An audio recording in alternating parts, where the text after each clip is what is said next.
Morning बच्चों आज हम क्लास 8 की विज्ञान की वर्कशीट नंबर 11 को पढ़ेंगे, जो कि डेट 6/11/20 के लिए है।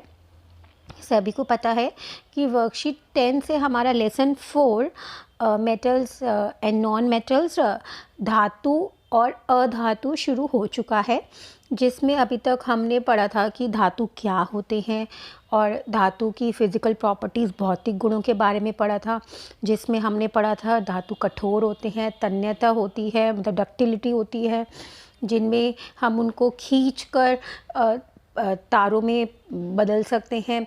ऐसे हमने पढ़ा था कि वो मेलिबिलिटी होती है, जिनको हम उनको पीट कर पतली पतली शीट्स में कन्वर्ट कर सकते हैं, परिवर्तन कर सकते हैं। ठीक है। और हमने पढ़ा था कि धातु जो होते हैं वो ठोस अवस्था में होते हैं। केवल एक धातु ऐसा होता है जो ठोस अवस्था में नहीं होता है, वो होता है मरकरी। ठीक है। आज हम उन्हीं भौतिक गुणों को जारी रखेंगे, तो सभी बच्चे मेरे साथ अपनी वर्कशीट खोलेंगे और हम इसको पढ़ना शुरू करेंगे। तो क्या लिखा है, आज हम धातुओं के अन्य भौतिक गुणों के बारे में जानेंगे। तो अब हम और भौतिक गुणों के बारे में पढ़ेंगे।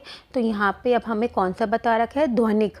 ध्वनिक मतलब सोनोरस, जिसको हम इंग्लिश में कहते हैं सोनोरस। ठीक है। अब धातुओं से बनी वस्तुएं को जब कठोर सतह से टकराया जाता है तो एक रिंगिंग ध्वनि उत्पन्न होती है, इसलिए धातुओं को ध्वनिक कहते हैं। एक चम्मच से स्टील के गिलास व लकड़ी के दरवाजे पर चोट करें, दोनों की ध्वनियों को सुने और अंतर करें। अब यहाँ पे आपको क्या बताया हुआ है, अब यहाँ पे हमें ये बताया हुआ है कि धातु जो होती हैं, जो हमने लास्ट वर्कशीट में पढ़ा था, जैसे आयरन होती है, लोहा होती है, एल्युमिनियम होती है, ठीक है, गोल्ड सिल्वर हो गई, ठीक है, कॉपर तांबा, ये सब जो है धातु होती है, मैग्नीशियम। अब उन्होंने कहा है कि धातु जो होती हैं वो एक अलग तरह की आवाज़ निकालती हैं, जिसको हम कहते हैं रिंगिंग साउंड।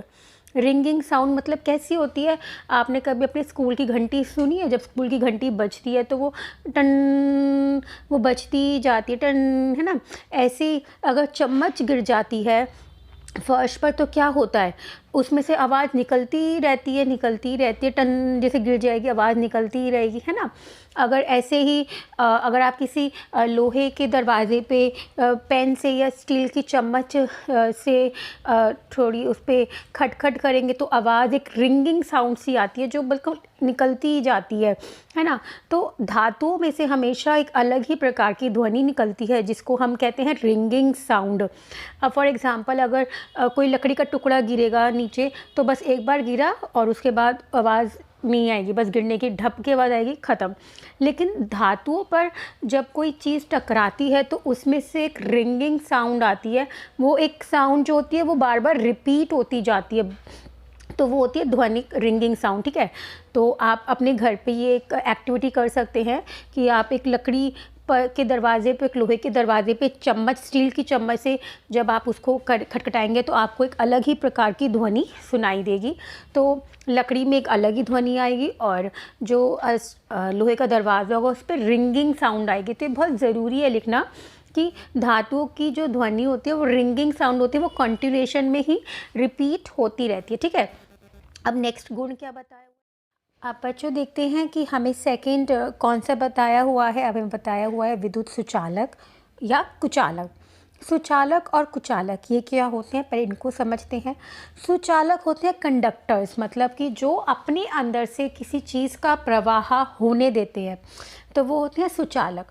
और कुचालक होते हैं इंसुलेटर्स, जो अपने अंदर से किसी चीज़ का प्रवाह नहीं होने देते हैं। ठीक है। तो चलिए अब हम पढ़ते हैं इसमें क्या बताया हुआ है। इसमें बताया हुआ है इस गुण को एक गतिविधि के द्वारा समझते हैं। अब जहाँ यहाँ पे जो गुण बताया हुआ है विद्युत सुचालक या कुचालक, इसको हम एक गतिविधि क्रियाकलाप द्वारा समझेंगे। बैटरी, बल्ब व तार को दिए गए चित्र के अनुसार जोड़कर परिपथ बनाएं। अब बच्चों यहाँ पे सभी बच्चों को ये चित्र दिख रहा है। अब ये हम 6 में भी बनाया था, 7th में भी एक सर्किट बनाना है, इलेक्ट्रिकल सर्किट, जिसमें हम बैटरी लेंगे, बल्ब लेंगे और तारों को जोड़ेंगे। ठीक है। बल्ब के दोनों सिरों को हम तार से जोड़कर और बैटरी से जोड़ेंगे, सेल से जोड़ेंगे, एक परिपथ बनाएंगे।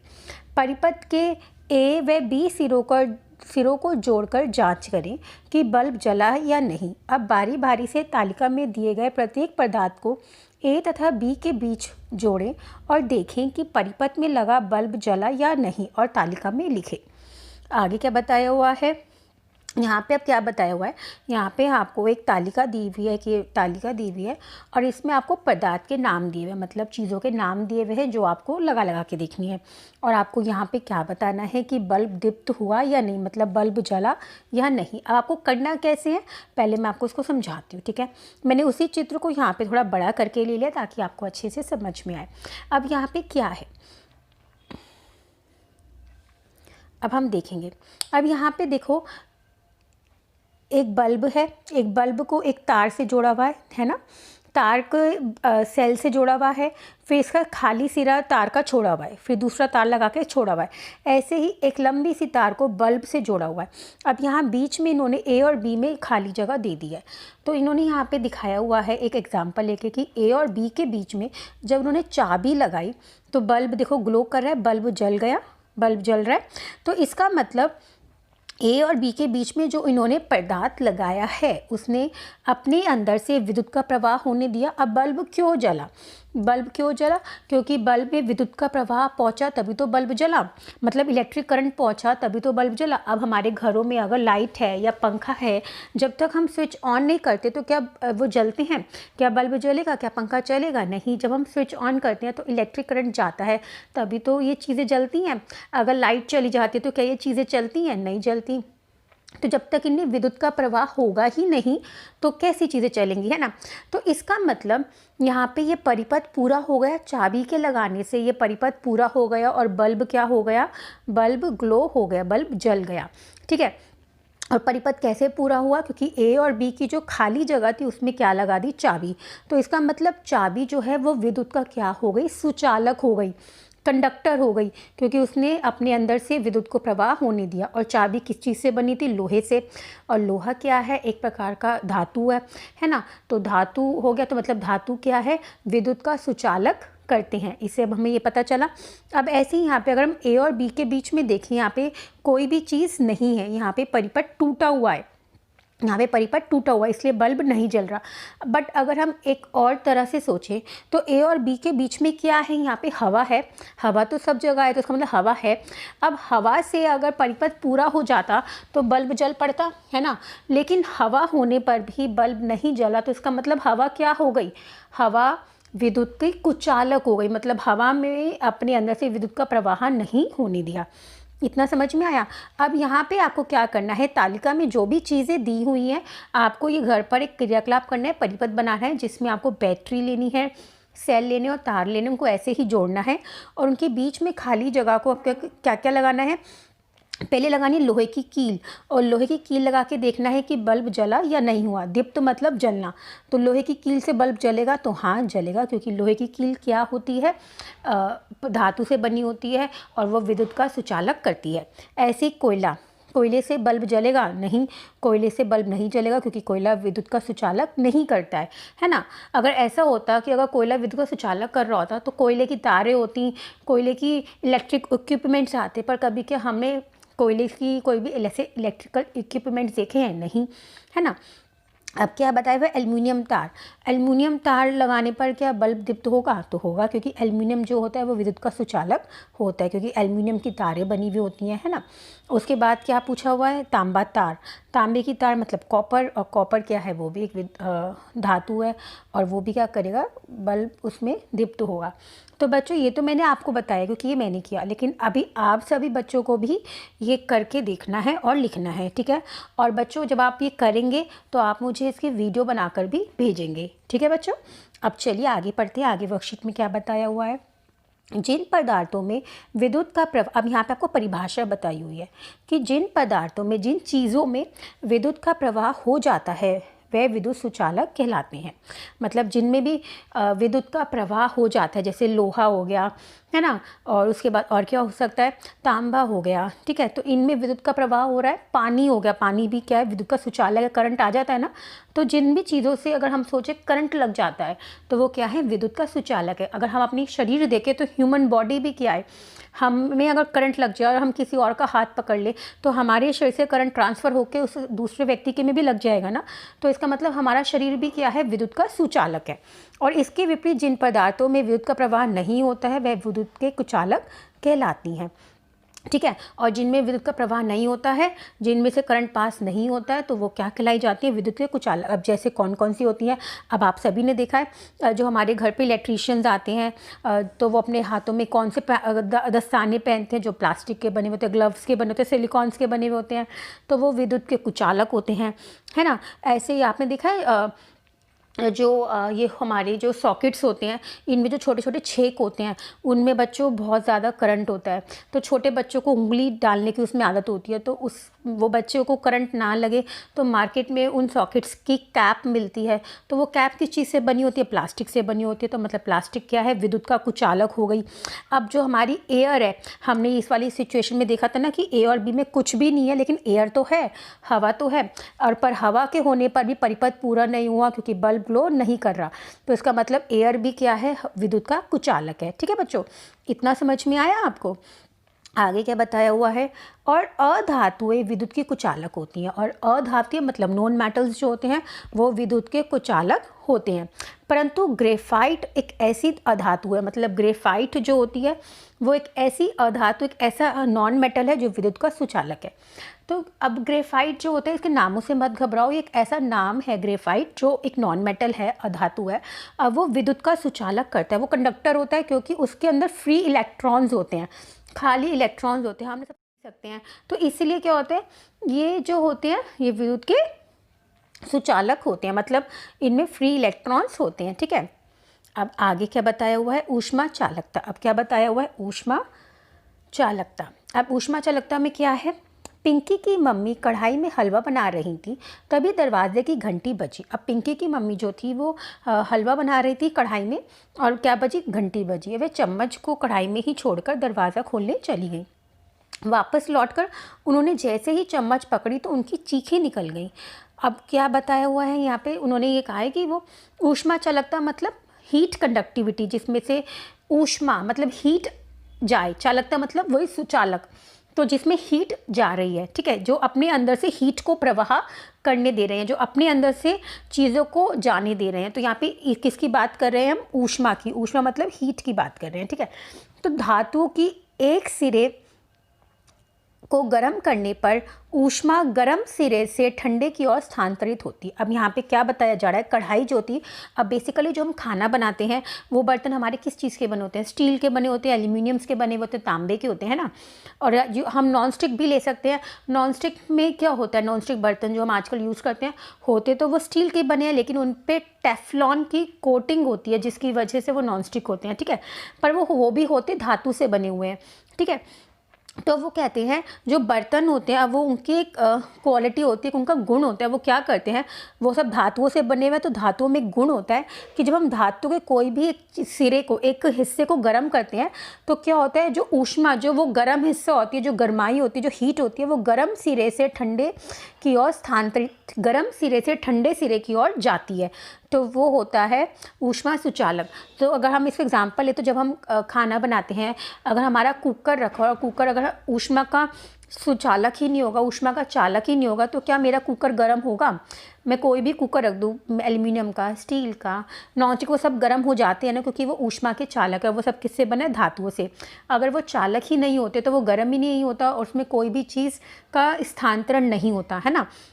तो यहाँ पे स्थानांतरण हो रहा है क्योंकि धातुओं के अंदर ये गुण होता है कि जब भी उसमें कोई उसका हिस्सा गर्म हो जाएगा तो वो अपने ऊपर रखी सब चीज़ों को गर्म करते जाएंगे। तो ठीक उसी प्रकार जब हम ठंडी सब्जी को कुकर में डाल के गर्म करते हैं या कढ़ाई में डाल के गर्म करते हैं, तो पहले नीचे की सब्ज़ी गर्म होती है, फिर वो सब्ज़ी को हम चलाते रहते हैं, वो ऊपर की तरफ आती है, फिर वो ऐसे सब्ज़ी जो होती है वो धीरे धीरे पूरी गर्म हो जाती है। गर्म सिरे से ठंडे सिरे की ओर स्थानांतरण होती है ऊष्मा। ठीक है, अब इसलिए धातु जो होती है वो ऊष्मा की सुचालक होती हैं। अधातु में ऊष्मा चालन नहीं होता है, इसलिए वो ऊष्मा की कुचालक होती है। अधातु में ऊष्मा का कुचालन नहीं होता है, इसलिए वो क्या होती हैं, ऊष्मा की कुचालक होती हैं। तो बच्चों, आई होप आपको आज की वर्कशीट समझ में आ गई होगी। चलिए अब हम देखते हैं आज हमने क्या सीखा है। हम प्रश्न 1 को देखते हैं। तवा लोहे का बना होता है जबकि उसका हैंडल पर लकड़ी लगी होती है, ऐसा क्यों? अब हमें पता है लोहा जो है वो किसका बना होता है, धातु का बना होता है। धातु का ही तो है लोहा। और धातु का तो हमें पता है धातु का लोहा जो होगा वो ऊष्मा चालकता होगा, उसमें ऊष्मा जो है आसानी से अपने अंदर से प्रवाह होने दे रहा है। लेकिन लकड़ी जो होती है वो ऊष्मा की कुचालक होती है। लकड़ी क्या होती है, ऊष्मा की कुचालक, ऊष्मा कुचालक होती है। ठीक है, या ये यहाँ से हम इसको आंसर भी लिख सकते हैं। इसको थोड़ा रब कर देती हूँ कि धातु लकड़ी जो होती है, आप यहाँ से लिखोगे लकड़ी जो होती है वो ऊष्मा की कुचालक होती है, जिसकी वजह से उसमें ऊष्मा का प्रवाह नहीं होता है। जब ऊष्मा का प्रवाह ही नहीं होगा तो वो चीज़ गर्म ही नहीं होगी। ठीक है, तो इसलिए लकड़ी का हैंडल उस पर लगा हुआ होता है। ठीक है, अब नेक्स्ट क्वेश्चन को देखते हैं। नेक्स्ट क्वेश्चन में क्या है, पिंकी की मम्मी चम्मच को पकड़ते ही क्यों चीखी? धातु के कोई 3 उपयोग लिखी। अब आपको क्या बताना है, पिंकी की जो मम्मी थी उन्होंने चम्मच पकड़ती क्यों चीखा? क्योंकि चम्मच जो थी वो गर्म हो गई थी। चम्मच क्या थी, वो गर्म हो गई थी। ठीक है, गर्म क्यों हो गई थी? क्योंकि उसमें ऊष्मा जो थी गर्म क्यों हो गई थी? हम यहाँ पे लिख सकते हैं कि चम्मच जो थी वो किसकी बनी हुई थी, चम्मच धातु की बनी हुई थी। और धातु का गुण धातु के एक सिरे को गर्म करने पर ऊष्मा गर्म सिरे से ठंडे की ओर स्थानांतरित होती है। तो मतलब क्या होता है, वो चम्मच जो थी वो गर्म हो गई थी। और गर्म क्यों हो गई थी, इस कारण हो गई थी। आप ये रीज़न दोगे।